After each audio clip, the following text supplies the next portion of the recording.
देखिए, acceleration due to gravity on earth, acceleration due to gravity of अर्थ।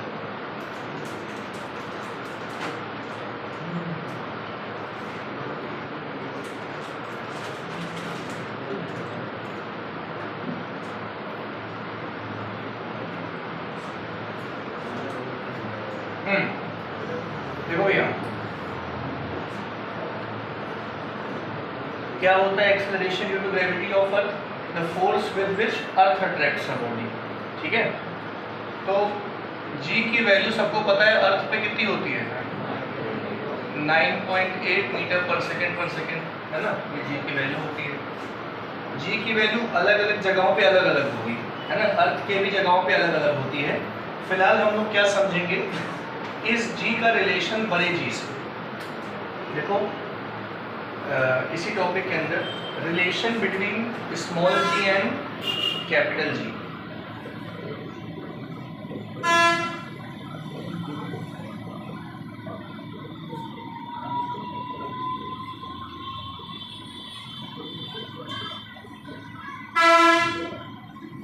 आइए देखिए बेटा, मान लो ये अर्थ सही है, और अर्थ के सेंटर से मास की दूरी कितनी है? आर। अर्थ के सेंटर से इसकी दूरी आर हो गई, तो अर्थ का मास हम लोग ने ले लिया बड़ा एम। इस मास और इस मास के बीच में लगने वाला जो फोर्स होगा वो होगा G m1 m2 divided by R square. G m1 m2 by R square, एक तो ये होगा। ऑल्सो इस पे लगने वाला attractive force F equal to mg भी होगा। इन दोनों पे जी m1 m2 by R square तो लगेगा ही, साथ में इस पे नीचे की तरफ क्या लगेगा? mg, और ये दोनों फोर्सेस बराबर होंगे। तो G mg is equal to G m बड़ा M divided by R square. तो छोटे जी की वैल्यू कितनी आ गई? बड़ा gm अपॉन, ये रिलेशन आ गया छोटे जी बड़े जी का। नहीं समझ में आया? कर लो।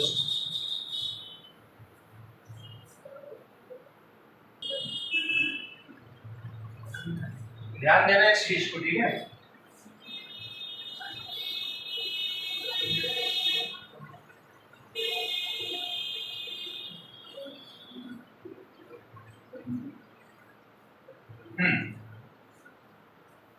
मास और डेंसिटी निकालते हैं। मास,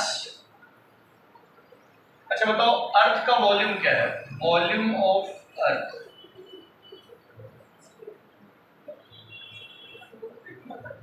अर्थ को एज ए स्फीयर ट्रीट करो और क्या ले लो उसको?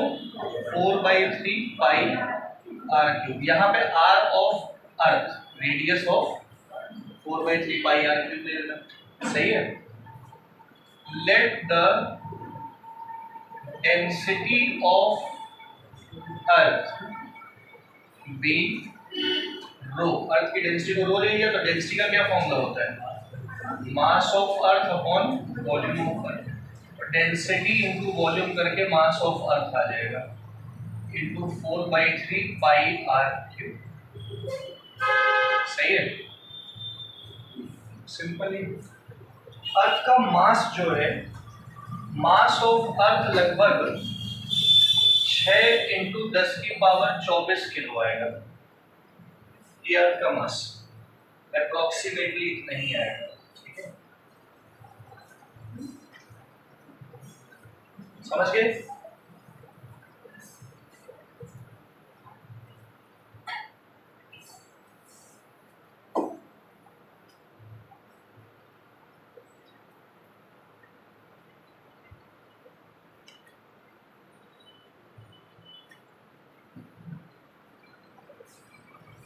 ये मास जो आ रहा है, ये किस आर की वैल्यू की वजह से आ रहा है? देखो बेटा, रेडियस क्या दोगे? वेयर रेडियस ऑफ अर्थ जो है वो आप लोग ले लीजिएगा लगभग 6.4 इंटू 10 की पावर 6 मीटर। ये अर्थ का रेडियस है। 6.4 इंटू 10⁶ मीटर, 6400 किलोमीटर, यह लगभग 6400 किलोमीटर, 6400 किलोमीटर। अगर सीधी लाइन खींच दो 6400 किलोमीटर कहाँ तक जाएगा? तक जाएगा ना।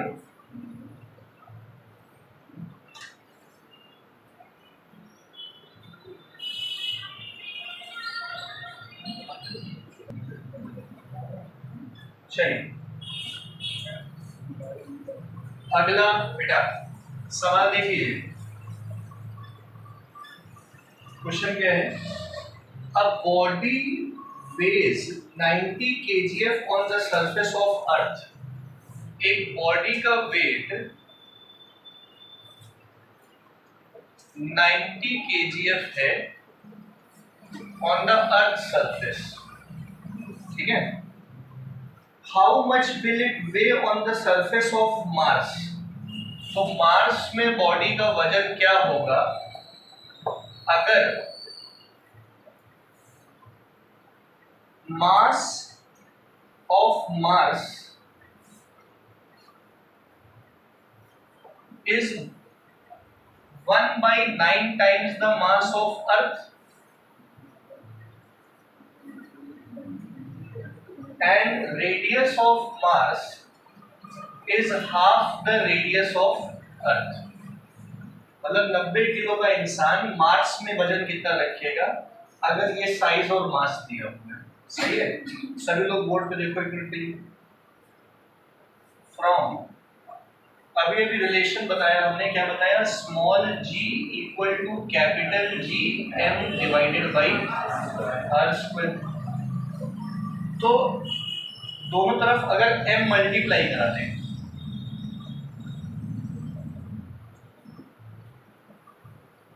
सही है, तो ये किसका वेट हो जाएगा? आदमी का वेट हो जाएगा।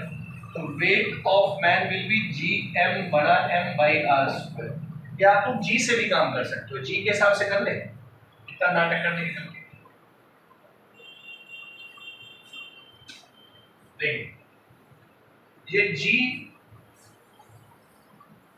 अर्थ पे क्या होगा? G mass of Earth radius of Earth, सही है। और g on mass is equal to capital G mass of Mars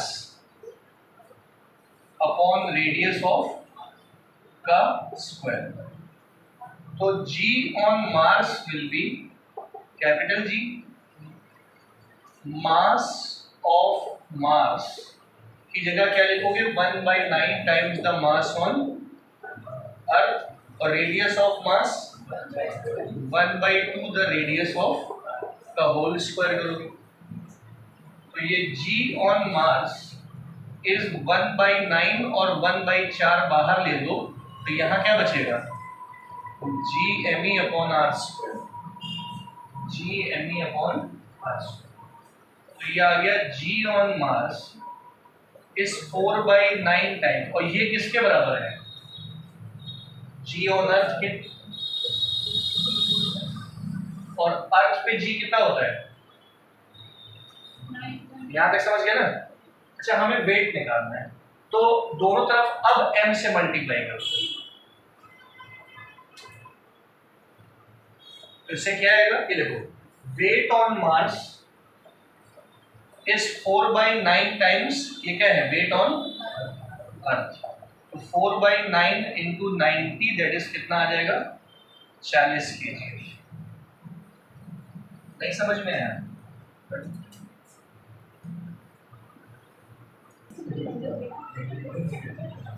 अगला सवाल देखो। अच्छा देखिए बेटा, सवाल क्या है? देखो, if the radius of earth shrinks by 2%, if the radius of earth shrinks by 2%, mass remaining constant, if the radius of earth shrinks by 2%, mass remaining constant how would the value of छोटा g change, how would the value of छोटा g change, छोटा जी कैसे बदलेगा, how मतलब अगर वो radius 2% change हुआ है तो जी कितना परसेंट चेंज होगा ये पूछ रहा है, समझ गए। अब सब लोग इधर देखो, हमें निकालना है परसेंटेज चेंज इन जी, यही तो फॉर्मूला होता था परसेंटेज का।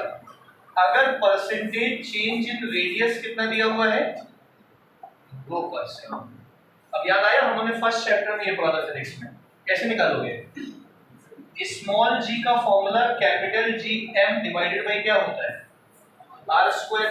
जी निकालना है तो जी को लेते थे delta ji by ji into 100, ये कांस्टेंट है, और मास भी क्या बोल रहा है कांस्टेंट है, तो आर स्क्वायर को लिखोगे 2 into del R by R into, और यहाँ नेगेटिव लगाओगे क्योंकि ये डिक्रीज कर रहा है, तो -2, और ये चीज कितनी दी हुई है तो ये आ गया -4%, तो delta ji by ji into 100 कितना आ गया, मतलब 4% डिक्रीज कर रही है।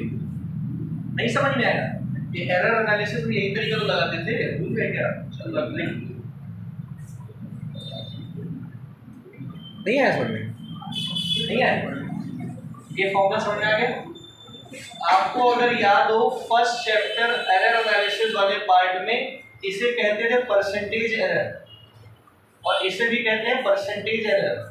ये है परसेंटेज एरर इन जी, ये है परसेंटेज एरर इन, और रेडियस में कितना चेंज आ रहा है तो जी में कितना चेंज आ रहा है वो बदल करना है।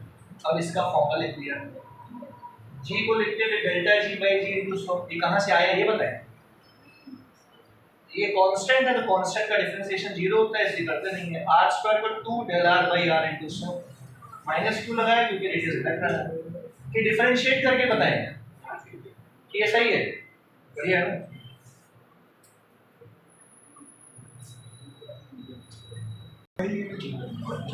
यहाँ पे ये प्लस होगा, जी बढ़ेगा, रेडियस के छोटा होने से ग्रेविटी बढ़ती है।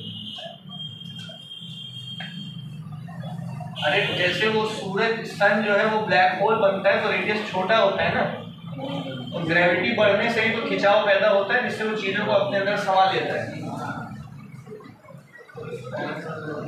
चलो बेटा अगला सवाल देखिए, क्वेश्चन है अ मैन, ये आखिरी क्वेश्चन देखो उसका नया टॉपिक बताएं। अ मैन कैन, लिखना है क्या क्वेश्चन, नहीं सुनो फिर।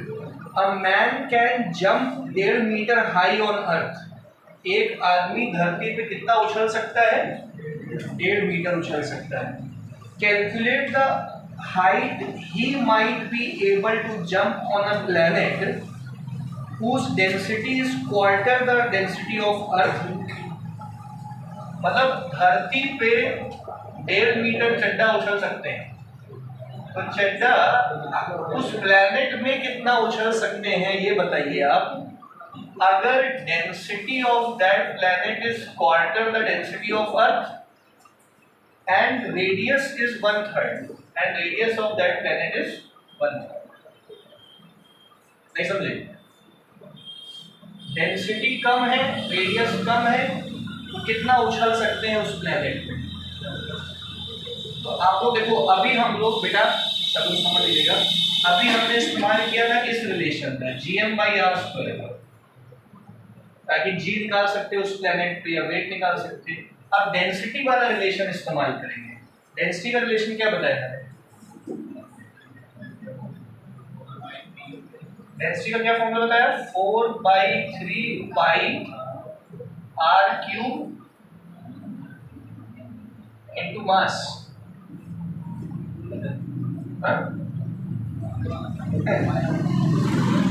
मास बाई वॉल्यूम, 4/3 पाई r³। तो density is equal to mass by volume. तो भैया इस मास को हम लोग हाइट के टर्म्स में कहां से लेके आए, ये डेंसिटी तो चलो ठीक है, रेडियस भी ठीक है, ये क्या है और ये क्या है, तो हमें मास को हाइट के टर्म्स में लेके आना पड़ेगा पहले तो।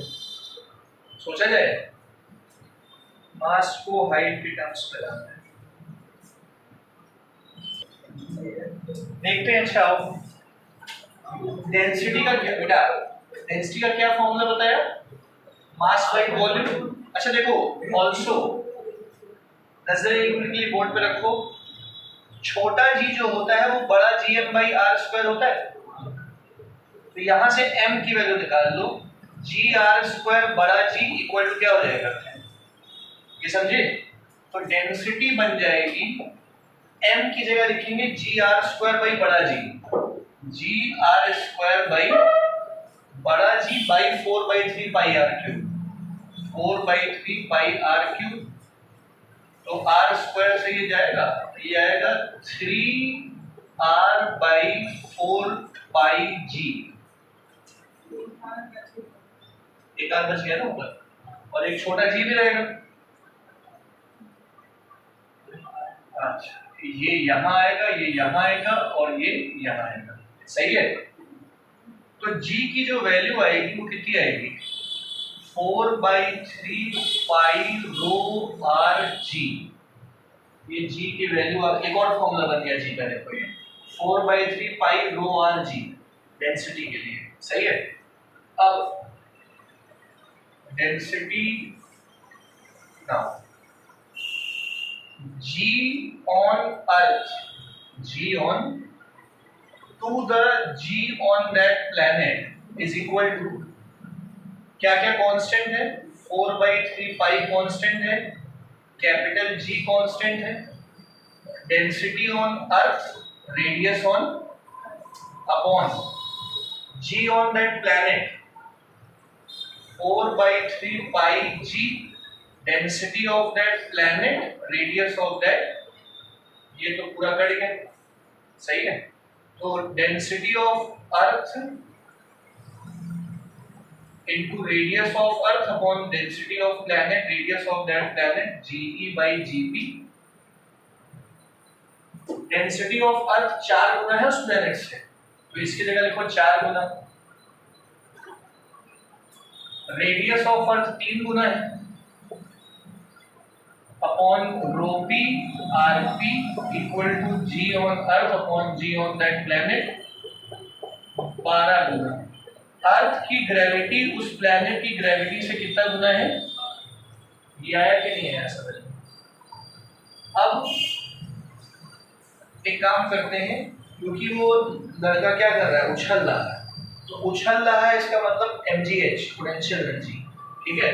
तो mass into acceleration due to gravity on earth into height on earth is equal to mass into acceleration due to gravity on that planet और हाइट ऑन दैट। अब चट्टा चाहे यहाँ उछले चाहे प्लैनेट पे आके उछलो, की बात तो वही है। तो मास तो दोनों तरफ क्या रहेगा, सेम रहेगा। तो GEHE इक्वल टू GPHP। अर्थ की जगह क्या लिखोगे, 12 GP, अर्थ में कितना उछल रहा है HE, GPHP, GP गया, मतलब उस प्लैनेट में वो 12 गुना ज्यादा उछलेगा। 12 इंटू 1.5 कितना हो गया, 18 मीटर उछलेगा उस प्लैनेट में। नहीं समझ में आया, आप चाहो तो इस फॉर्मूले को डायरेक्ट इस्तेमाल कर सकते हो, ठीक है।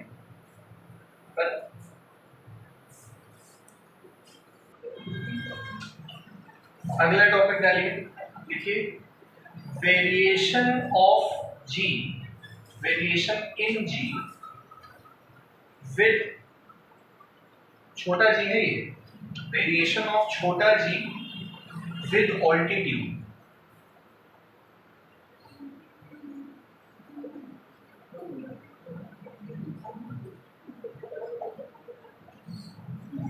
मतलब देखिए हम लोग ने ये समझ लिया कि G अलग अलग जगहों पे अलग अलग होगा, है ना। मार्स में कुछ और होगा, जुपिटर पे कुछ और होगा, अर्थ पे भी अलग अलग जगहों पे G अलग अलग होगा, और अर्थ से दूर जाओगे यानी कि ऊपर जाओगे तो भी G अलग होता जाएगा, और नीचे जाओगे तो भी, है ना। कैसे चेंज होगा ये पढ़ना है हम लोग को। देखिए ये अर्थ का रेडियस कितना ले लिया, आर ई, अर्थ का रेडियस ले लिया आर ई, सही है। अब अर्थ पे एक्सेलरेशन ड्यू टू ग्रेविटी की वैल्यू क्या होती है, g, दैट इज 9.8 मीटर पर सेकेंड स्क्वायर। समझ लीजिए बेटा, अर्थ के सेंटर से r डिस्टेंस की दूरी पे, तो टेक्निकली अर्थ से h हाइट ऊपर, यहां पे g की वैल्यू होगी g डैश, इस पॉइंट पे। अर्थ पे रेडियस है आर ई और वैल्यू क्या है g। अर्थ के सेंटर से छोटा r दूरी पे, मतलब यहां पे, टेक्निकली अर्थ से h हाइट ऊपर, g की वैल्यू क्या है g डैश। तो ये g डैश और इस g के बीच में क्या रिलेशन होगा ये पता करना है, सही है। तो देखो, on the surface of earth, earth की सतह पर g की वैल्यू होती है capital G m divided by r square, मतलब रेडियस ऑफ अर्थ का स्क्वायर। ये बात समझ में आ गई। अब एट अ पॉइंट P, इस पॉइंट को क्या कह दिया P, height h from earth surface, तो g की वैल्यू किसके बराबर हो जाएगी, g डैश के। g बन गया g डैश, बड़ा G वहां पे क्या रहेगा, बड़ा G मास ही रहेगा, अपॉन आर ई की जगह क्या हो जाएगा, आर ई प्लस एच का होल स्क्वायर। बोलो ये बात समझ आई। यहां से यहां तक की दूरी आर ई प्लस एच, ये छोटा आर भी लिख सकते हो आप लोग चाहो तो, वो ultimately r e plus h ही होगा। अब सेकंड इक्वेशन को फर्स्ट इक्वेशन से डिवाइड कर दो, सेकंड डिवाइडेड बाय 1, तो g डैश बाय g, क्या क्या कटेगा भैया यहाँ पे, gm कट जाएगा, बचेगा विश्वास देखो 1 by are e plus h का स्क्वायर ऊपर और नीचे 1 बाई आर ई स्क्वायर। नहीं है समझ में, ऊपर में जो, तो g dash by g equal to R E का square upon r e plus h का होल स्क्वायर। बात सही। तो अब क्या किया जाए, यहां से देखिए समझो बेटा, इसमें से और इसमें से आर ई कॉमन ले लो, g dash by g equal to R E square upon, इसमें से आर ई कॉमन लोगे तो बाहर आके आर ई का स्क्वायर हो जाएगा ना। इन दोनों में से हमने आर ई कॉमन लिया, तो यहाँ क्या बचेगा 1, यहाँ क्या बचेगा h by R E, 1 plus h by का होल स्क्वायर। ये स्टेप समझ में आया। आर ई स्क्वायर से आर ई स्क्वायर कट गया, g डैश बाई g आ गया 1 by 1 plus h by R E का होल स्क्वायर। तो g डैश का फॉर्मूला आ गया g by 1 plus h by R E का, इस फॉर्मूले पे न्यूमेरिकल लगेंगे। g on eight a point h height पे जो होगा वो देखो कम हो जाएगा, g से क्या हो जाएगा 1 plus h by R E का स्क्वायर टाइम्स कम हो जाएगा। आया समझ में। जैसे जैसे आप ऊपर जाएंगे एक्सेलरेशन ड्यू टू ग्रेविटी कम होती चली जाएगी।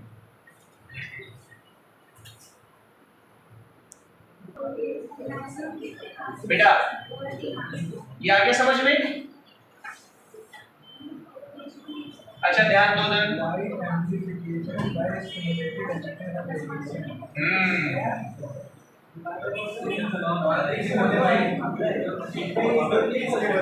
अरे अब देखो बेटा सब लोग इधर ध्यान दो, ये समझ में आ गया फॉर्मूला।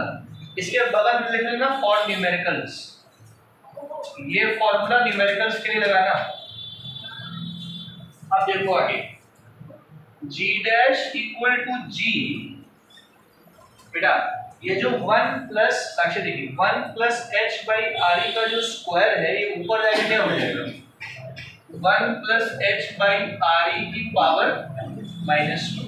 और आज ही हम मैथ्स में बताने वाले हैं आपको binomial expansion of any power. ये पावर कितनी है, अगर ये पावर 2 होती तो a प्लस बी का होल स्क्वायर, 3 होती तो a प्लस बी का होल क्यूब, 4 होती तो बाइनोमियल एक्सपेंशन करते हम लोग, लेकिन ये क्या है -2 है। तो बाइनोमियल एक्सपेंशन का ये आखिरी टॉपिक है जो हम बताएंगे आज आपको। फिलहाल आप लोग यहाँ लिखिएगा expanding binomially and neglecting higher order terms. इसको बाइनोमियली एक्सपेंड करके हायर ऑर्डर टर्म्स को नेग्लेक्ट करना है। बायो वालों को बता दें हम सीधे सीधे बेटा ये जो -2 है ये इधर ले आइए बस, है ना। थोड़ा मैथमेटिकली अलग चीज है लेकिन ठीक है, फिलहाल ये -2 यहाँ ले आइएगा। अब इससे क्या समझ में आ रहा है कि h के बढ़ने से g घटता है। With increase in altitude, acceleration due to gravity decreases। ठीक है,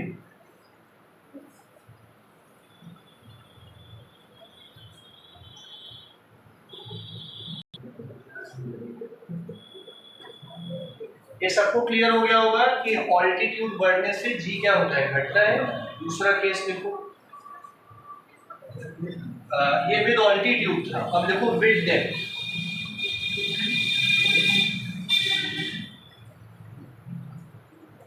effect on g with increasing depth.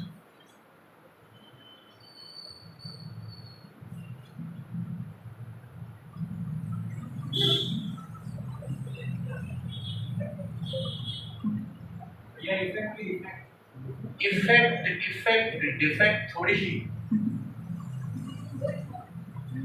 अरे वो ऑल्टीट्यूड के साथ था, ये किसके साथ हो गया, डेप्थ के साथ। ये भी लिख सकते हो topic variation of g with depth, चाहे जो कहें। आओ नजरे बोर्ड पे रखो भैया, बेटा नजरे बोर्ड पे रखो। धरती के अंदर गड्ढा खोद के जब जाओगे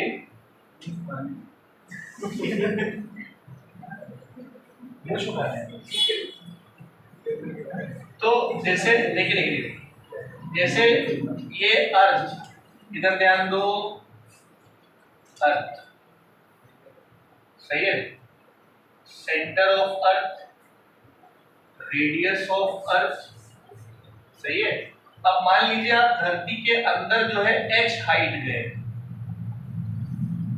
h डेप्थ अंदर गए तो धरती का यही वाला हिस्सा तो बचेगा।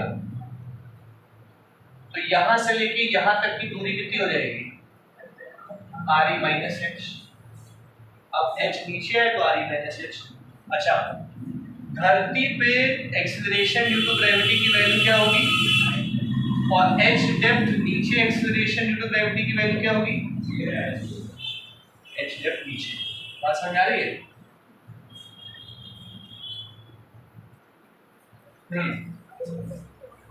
ये आया समझ में? अब देखो बेटा सब लोग एक बात आपको बता दें, मैंने कल ही बताया था, शेल थ्योरम में बताया था ना, अगर आप धरती के ऊपर हैं तो पूरी धरती आपको खींच रही है, लेकिन अगर आप धरती के कहाँ हैं, अंदर है, तो धरती का ये वाला हिस्सा आपको खींच रहा है, तो मास क्या हो जाता है, कम। तो हम लोग पहले क्या करेंगे, सब लोग देखिएगा, from small g equal to capital G M divided by क्या होता है, आर स्क्वायर। ये कहाँ की बात हो गई, अर्थ की सतह की ना, तो अर्थ सरफेस की बात हो रही है। एंड देखा g by R E square, mass of earth is volume of earth into density of earth. Mass को क्या लिखा, वॉल्यूम इनटू, देखो आर ई स्क्वायर से कट गया तो छोटे जी की वैल्यू कितनी आ गई, 4/3 पाई, 4/3 पाई आर ई रो जी। ये तो नहीं तो है उससे पहले 4/3 पाई आर ई रो जी। ये कहाँ पे है, अर्थ की सतह पे। तो देखो बेटा सब लोग, अर्थ की सतह पे जी है, जी रेडियस है आरी, रो है रो, और जी तो हर जगह जी होता है। अब at depth h from earth surface, earth की सतह का h डेप्थ नीचे, ये g क्या बन जाएगा, g डैश 4/3 पाई कांस्टेंट है। अर्थ की सतह के h डेप्थ नीचे, यहां से यहां तक का रेडियस कितना होगा, आर ई माइनस एच हो जाएगा, आर ई की जगह। डेंसिटी ऑफ अर्थ चाहे ऊपर हो चाहे डेंसिटी ऑफ अर्थ नीचे हो सेम रहेगी, जी सेम रहेगा। हम ये मान के चलते हैं कि पूरा अर्थ यूनिफॉर्म है, अर्थ की डेंसिटी क्या है नहीं, लेकिन फिलहाल ठीक है। अब सेकंड इक्वेशन को फर्स्ट इक्वेशन से क्या करोगे, तो g dash divided by g dash divided by क्या क्या कटेगा डिवाइड करने से, 4/3 पाई रो जी, ऊपर क्या बचेगा आर ई माइनस एच, और नीचे क्या बचेगा, एक के नीचे एक कर दो, g dash equal to g r e minus h by are e, g dash equal to g r e by are e h by are e. पिछली बार यहाँ 2 था, अब की बार क्या है, मतलब नीचे जाओगे तो भी ग्रेविटी कम ही होगी, लेकिन उतनी तेजी से नहीं कम होगी जितनी तेजी से ऊपर जाने पे कम होगी। नहीं समझ में आया?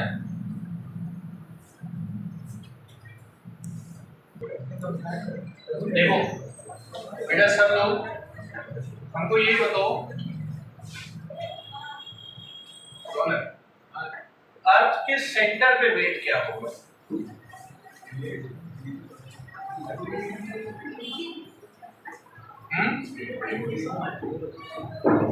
ये देखो g dash equal to g 1 minus h by are e होता है।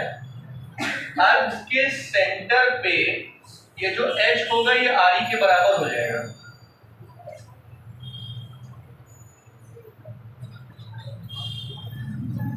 है ना। तो ये कट के कितना आ जाएगा 0, तो वेट क्या हो जाएगा,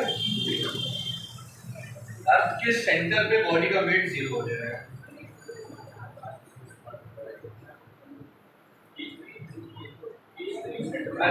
ऐसे ही बता दिया।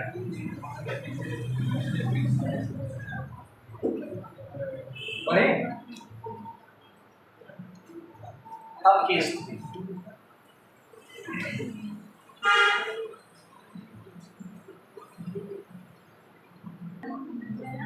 आगे बढ़ते हैं, लिखो बेटा इसके बाद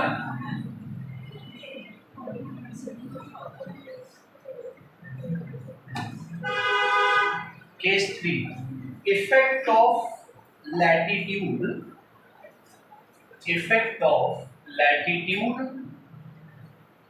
और rotation of earth on g,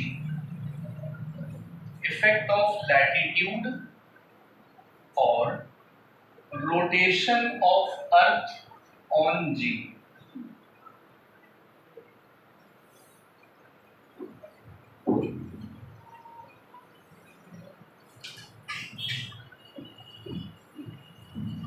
ठीक है, अब ध्यान दो बेटा सब, जिसे हम कह रहे हैं कि ये अर्थ से किसी भी समय पे अर्थ का रेडियस कितना होगा, आर।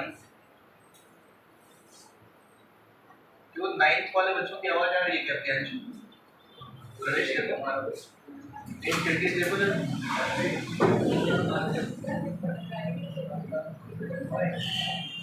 है क्या, नहीं है, चलो देखो और शब्दों में ध्यान दो, हम क्या कह रहे थे बेटा, किसी भी समय पे अर्थ का रेडियस कितना होगा, आर। मान लीजिए यहाँ पे एक पॉइंट है, सही है, यहाँ पे एक मास है m, ये m मास है, यहाँ पे कहीं भी हो सकता है, यहाँ हो सकता है, यहाँ हो सकता है, यहाँ होगा तो इक्वेटर पे होगा, यहाँ होगा तो पोल्स पे होगा, यहाँ है तो कहीं भी हो सकता है। तो मान लिया हमने कि ये मास यहाँ पे है, सही है।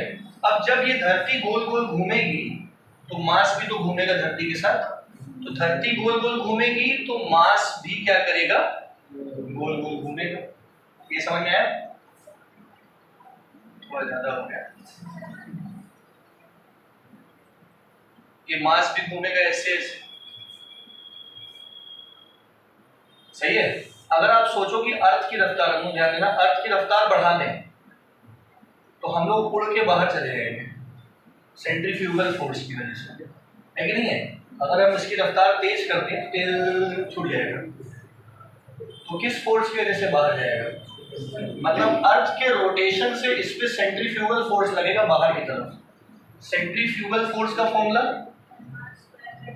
एक होता है mv²/r, mv²/r सेंट्रीपिटल या सेंट्रीफ्यूगल जो कह लीजिए, v को आप ओमेगा r लिखते हो ना, तो यही फॉर्मूला क्या बन जाएगा, m ओमेगा²r, क्योंकि ओमेगा तो चेंज होगा नहीं, है ना। तो ये सेंट्रीपिटल फोर्स, सेंट्रीफ्यूगल का formula m ओमेगा² r, r is the, ये वाला r नहीं, ये समझ गए ना। अब देखो यहां रोटेशन हो कैसे रहा है, ऐसे देख रहे हो, तो इस वाले हिस्से के रेडियस को क्या ले लो, छोटा r। जिस एक्सिस पे रोटेशन हो रहा है उस एक्सिस के रेडियस को क्या ले लिया हमने, छोटा r ले लिया। ये एंगल हमने बोल दिया लैम्डा, या आप जो बोले, क्या बोले, थीटा बोले, थीटा बोल दो फिर, सही है। तो ये वाला एंगल भी क्या हो जाएगा, थीटा। आया समझ में? ये रेडियस ऑफ अर्थ है तो ये भी तो रेडियस ऑफ अर्थ है, नहीं समझ में आया? ये रेडियस ऑफ अर्थ है, ये भी रेडियस ऑफ अर्थ है। अब बताओ इस छोटे r और इस बड़े r में क्या संबंध है, cos theta, cos theta equal to base divided by hypotenuse. तो यहां से छोटे r की वैल्यू क्या आ जाएगी, r a cos थीटा, ये छोटा r a। नहीं समझ में आया भाई? ये जो फोर्स है फ्रिक्शनल फोर्स m ओमेगा² r, वो इस वाले एक्सिस ऑफ रोटेशन की वजह से है ना, जिसका रेडियस कितना है, r, इसको हम p कह देते हैं। यहां तक समझ आया? अब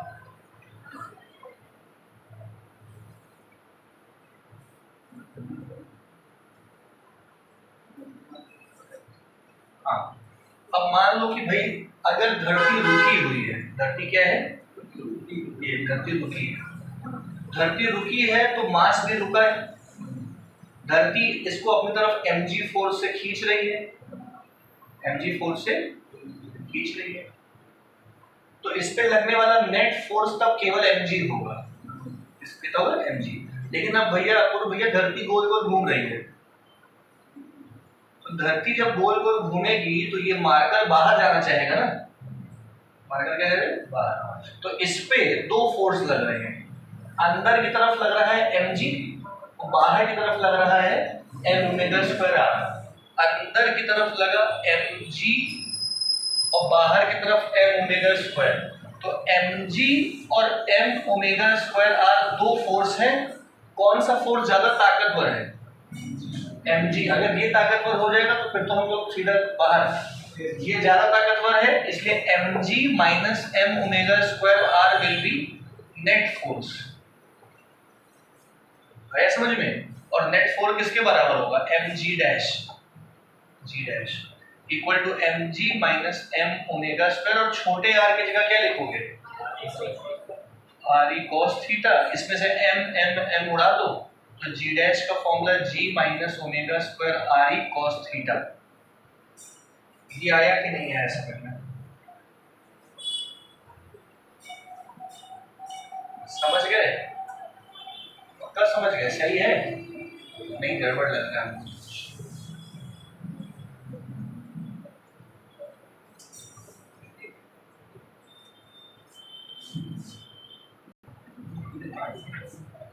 भाई घूम ऐसे ऐसे रहा है ना, हमने गड़बड़ किया, ये ऐसे ऐसे घूम रहा है, तो ऐसे ऐसे घूम, अगर हमने ये रेडियस लिया है तो फिर इसका आउटर फोर्स तो उधर की तरफ हुआ ना, हमने इधर ले लिया है।